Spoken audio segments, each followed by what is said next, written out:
আমি একাধিক জায়গা, রাজ্যের একাধিক জায়গার একাধিক জেলার ছবি এবার আপনাদের সামনে রাখবো। আপনারাই সিদ্ধান্ত নেবেন যে এইটা কোনো বিক্ষিপ্ত ছবি কিনা।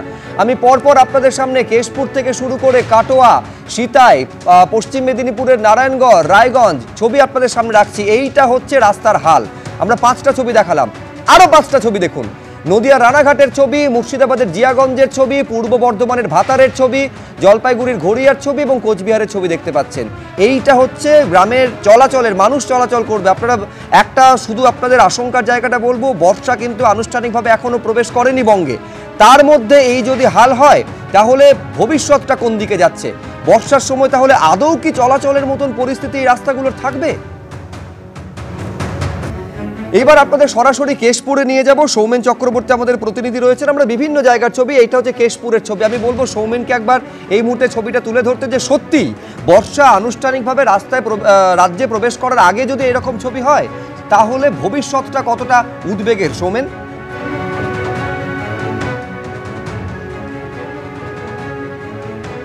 আমরা এই মুহূর্তে দাঁড়িয়ে রয়েছি পশ্চিম মেদিনীপুর জেলার কেশপুর ব্লকের আংওয়া থেকে এনায়েতপুর যাওয়ার রাস্তায়। যেই রাস্তার উপর আমরা দাঁড়িয়ে রয়েছি এটা কিন্তু পিচ রাস্তা, কিন্তু এক ঝলক দেখলে যতদূর চোখ যাবে দেখে মনে হবে পিচের নাম গন্ধটুকুও নেই। কারণ এই রাস্তার ওপর পুরোপুরিভাবে মাটির একেবারে প্রলেপ পড়ে রয়েছে। আমি একবার দেখাবো। ঠিক বেশ কিছুটা ইঞ্চি জুড়ে কিন্তু এইভাবে মাটির প্রলেপ পড়ে রয়েছে এবং যার জেরে এই মাটির ওপর জল পড়ার পর রীতিমতো কাদায় পরিণত হয়েছে, যেই কারণে যে কেউ যখন বাইক বা গাড়ি নিয়ে যাচ্ছেন ঠিক এইভাবেই কিন্তু সতর্কতাভাবে আস্তে আস্তে যেতে হচ্ছে, কারণ জোরে চালানোর মতো অবস্থা কিন্তু এই রাস্তায় নেই এবং যার জেরে যে কোনো মুহূর্তে ঘটতে পারে দুর্ঘটনাও, এমনটাই আশঙ্কা করছেন এলাকাবাসী থেকে পথচারী সকলে। পশ্চিম মেদিনীপুর থেকে সৌমেন চক্রবর্তী, এবিপি আনন্দ। উৎকণ্ঠার জায়গাটা, আশঙ্কার জায়গাটা বলছি।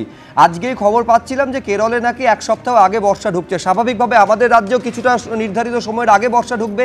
এখন যদি এরকম অবস্থা হয় বর্ষার সময় কি হবে? একটা ছোট্ট বিরতি নেব। বিরতিতে যেতে যেতে দিদি আসবো আপনার কাছে। বিরতিতে যেতে যেতে নারায়ণগড়ের ছবি দেখালাম, কেশপুরের ছবি দেখালাম, এবার ভাতারের রাস্তার কি হাল বিরতিতে যেতে যেতে দেখুন। আমরা এখন বর্তমানে দাঁড়িয়ে আছি ভাতার থানার শেরুয়া অঞ্চলে। আর এই যে রাস্তা, এই রাস্তা হচ্ছে শেরুয়া থেকে অর্থাৎ কানপুর থেকে হচ্ছে সাহেবগঞ্জ যাওয়ার রাস্তা, দীর্ঘ 8 কিলোমিটার। কিন্তু আদপে যে রাস্তা দেখা যাচ্ছে সেই রাস্তা কিন্তু পিচের হলেও বর্তমানে তা পরিণত হয়েছে পুরোপুরি মাটির রাস্তাতে। আমি দেবব্রতকে একটু দেখাতে বলবো। পুরো এই রকম ধরনের মোটা মাটির স্তর কিন্তু রাস্তার ওপরে পড়ে গেছে এবং নিচেই দেখা যাচ্ছে পাথর। এবং কার্যত এটা হয়ে যাবার ফল, যদি রোদ থাকে বা শুকনো অবস্থায় থাকে, যদিও বা মানুষজন এই অঞ্চলে যাতায়াত করতে পাচ্ছেন, কিন্তু যদি বৃষ্টি হয়ে যায় তাহলে কিন্তু এই রাস্তা কিন্তু কার্যত চলার অযোগ্য হয়ে পড়ছে এবং সাধারণ মানুষ কিন্তু সমস্যার সম্মুখীন হচ্ছেন।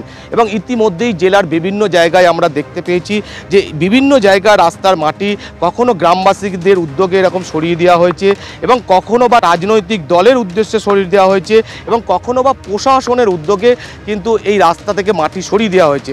রাস্তার মাটি তো আপনাদের ক্যামেরায় দেখতে পাচ্ছেন যে কি অবস্থা হয়েছে। এই রাস্তার অবস্থা এমন বেহাল হয়েছে যে ছেলে মেয়ে স্কুল কলেজ যেতে পারছে না।